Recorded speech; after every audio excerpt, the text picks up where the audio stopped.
देख रहा हूँ कि जनता बदलाव चाह रही है। इस बार कांग्रेस और बीजेपी का चुनाव नहीं है। इस बार जनता जब खाद की ज़रूरत होती है तब खाद नहीं मिलता, जब बिजली की ज़रूरत होती है जब बिजली नहीं मिलती, और आधी रात में 2 बजे के बाद लाइट लगाई जाती है पावर की।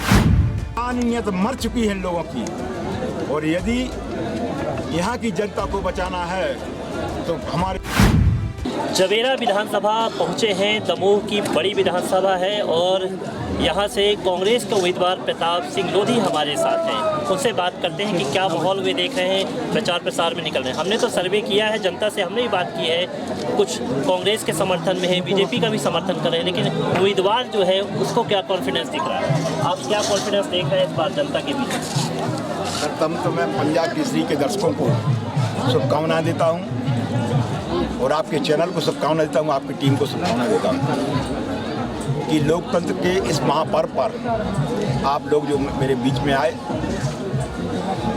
मैं देख रहा हूँ कि जनता बदलाव चाह रही है। इस बार कांग्रेस और बीजेपी का चुनाव नहीं है। इस बार जनता खुद लड़ रही है बीजेपी से, उस सरकार को बदला लेने के लिए जिन्होंने 15 साल से इस क्षेत्र की बदहाल करके रखा है, भ्रष्टाचार से बढ़ावा दिया है, महंगाई पे कभी बात नहीं की, युवाओं के बेरोजगारों पे कभी बात नहीं की, किसी उद्योगों पे बात नहीं की, यहाँ के व्यापारियों को क्या तकलीफ है उस पर बात नहीं की। इन समस्याओं का हल ये विधानसभा चुनाव है और जनता ने मूड बना लिया है। यहाँ की जनता 17 तारीख का इंतजार कर रही है कि कब मुझे वोट देने का जो हमको अधिकार दिया गया है वोट पड़े और मैं इस भ्रष्ट सरकार को उखाड़ सकें।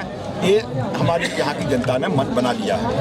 बीजेपी के नेता तो बोलते हैं हमारी इतनी योजनाएं, उन योजनाओं के दम पर ही हम चुनाव जीत रहे हैं। देखिए, इतना भ्रष्टाचार हुआ हर योजना में।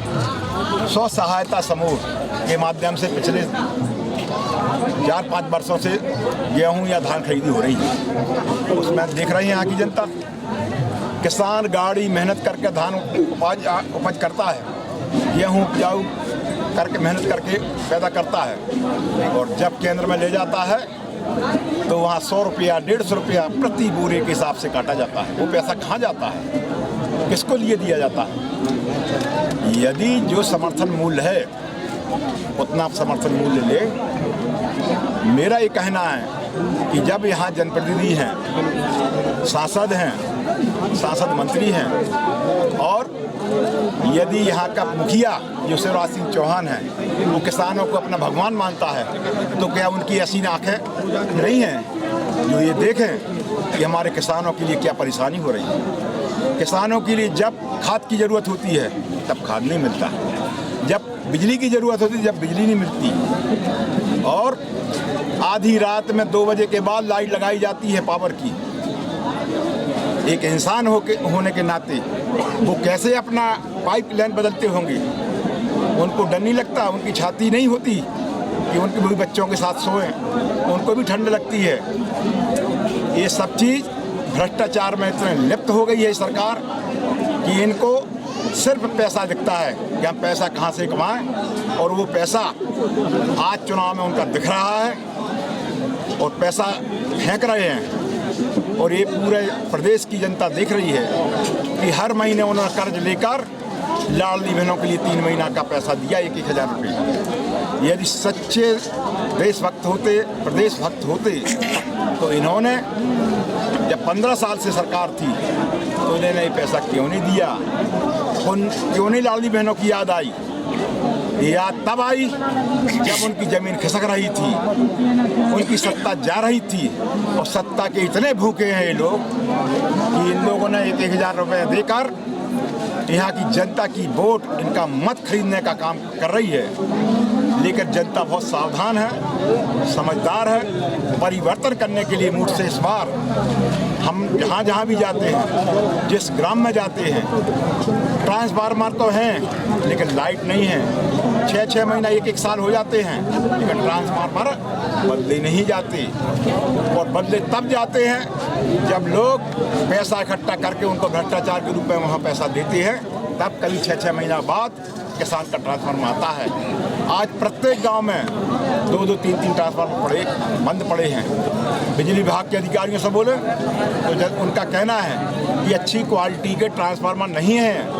हमारी जो केबल लाइन गाँव में है पूरी जली पड़ी है, जिससे पूरे फॉल्ट बन रहे हैं। लोग बाग परेशान हैं, युवा पढ़ नहीं पाते हैं, किसानों की बिजली नहीं मिल पाती है। इन समस्याओं का हल सिर्फ एक ही है कि इस सरकार को बदलने के लिए यहाँ के क्षेत्र की जनता ने मन बना लिया है। हमारा एक मजदूर जब मजदूरी करता है तो उसके यदि 4 बच्चे हैं तो शिक्षा पद्धति इतनी महंगी हो गई है कि ना तो स्कूल का बैग खरीद पाता है, ना ड्रेस खरीद पाता है, ना जूते बदल पाता है। तो 2 बच्चे तो पढ़ाता है और 2 बच्चों के लिए अपने मजदूर के लिए आगरा बम्बई ले जाता है। कमलनाथ जी ने शिक्षा व्यवस्था के लिए ये बहुत बड़ा कदम सोचा है। उन्होंने वचन दिया है कि 1ली से 8वीं तक के बच्चे पढ़ने वालों के लिए प्रति माह 500 रुपये प्रति बच्चे दिए जाएंगे। ये इतिहास का बहुत बड़ा कदम है। और 9वीं और 10वीं पढ़ने वालों के लिए 1000 रुपये मिलेंगे और 11वीं और 12वीं में पढ़ने वाले बच्चों के लिए 1500 रुपये मिलेंगे। ये व्यवस्था तब होगी जब कांग्रेस की सरकार बनेगी, और कांग्रेस का सरकार बनने का मूड यहाँ की जनता ने बना लिया है। हमारी महिलाओं के लिए 1500 रुपये मिलेंगे, गैस सिलेंडर 500 रुपये का आएगा। ये व्यवस्था तभी होगी जब कांग्रेस की सरकार बनेगी। ये वचन कमलनाथ जी ने दिया है, उसको पूरा करेंगे, ऐसा यहाँ की जनता को विश्वास है। विधायक ने क्या किया यहाँ पर? प्रताप भैया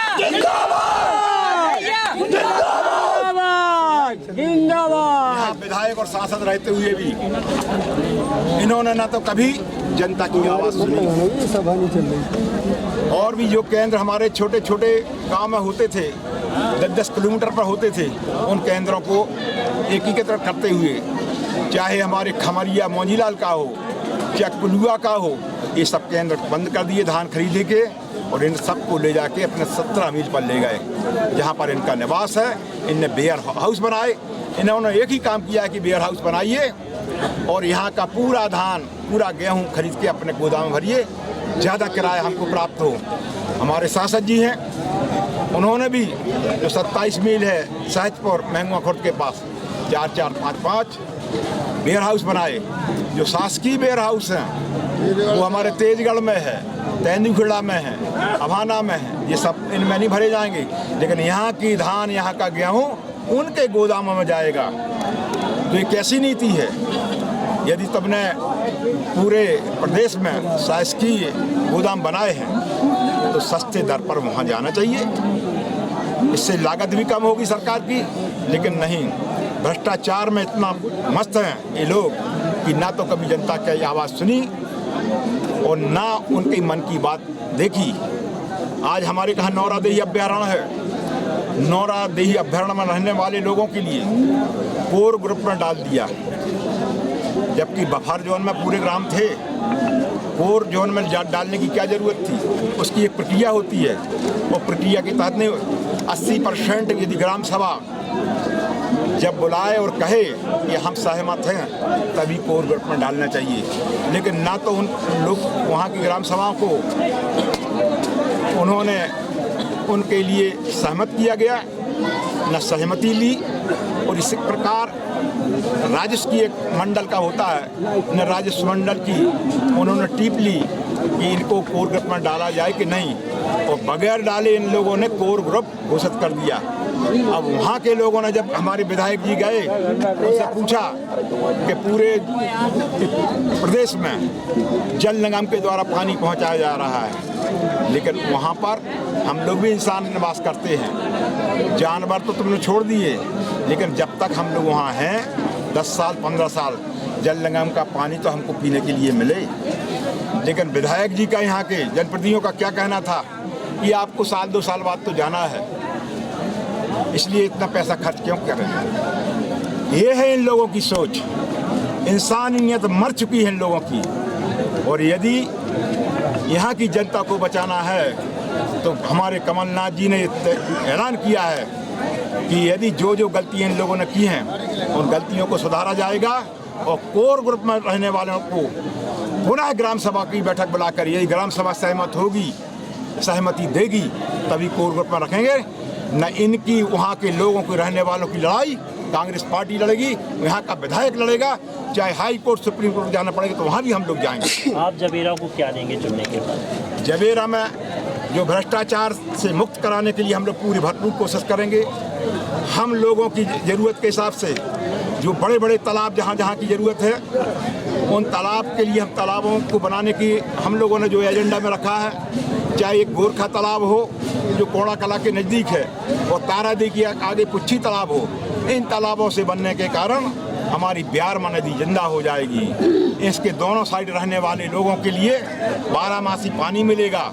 जो हमारे किसानों के लिए पानी चाहिए, उनके खेतों में पानी पहुंच जाएगा तो उनकी प्यास किसी के हाथ फैलाने की नहीं पड़ेगी। वे खुद इतनी मेहनतशील हैं कि वो अपने परिश्रम से वहाँ से 3-3 फसलें उपजाऊ कर सकते हैं। तो हमारा पहला ये है कि वहाँ जलाशय बनाया जाए, बच्चों के लिए खेल स्टेडियम बनाए जाएँ। तो वो हम लोगों ने तेंदुखेड़ा तेजगढ़ के लिए जगह जहाँ मिलेगी वहाँ के लिए हम खेल स्टेडियम बनाएंगे।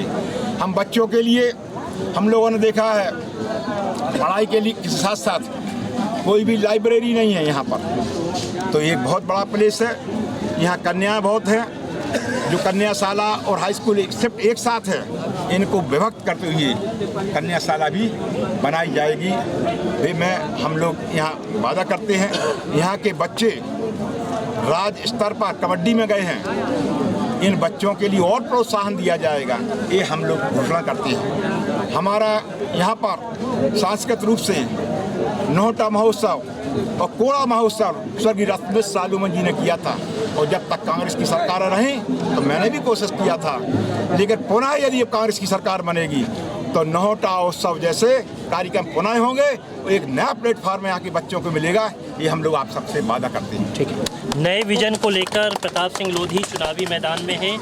प्रदेश के जो मुखिया के तौर पर कमलनाथ प्रेजेंट हुए हैं, उनकी जो योजनाएं उन्होंने वचन पत्र दी है उनको साथ लेकर चल रहे हैं, और स्थानीय जो मुद्दे हैं उन पर भी वे आगे बढ़ रहे हैं। तमाम विज़न उनके पास है और जनता का सहयोग भी, जैसा हमने भी सर्वे किया उसमें प्रताप सिंह लोधी को मिल रहा है। जनता उनके साथ खड़ी हुई है, ये दिख रहा है। कैमरा पर्सन संदीप के साथ विवेक तिवारी, पंजाब केसरी टीवी, दमोह।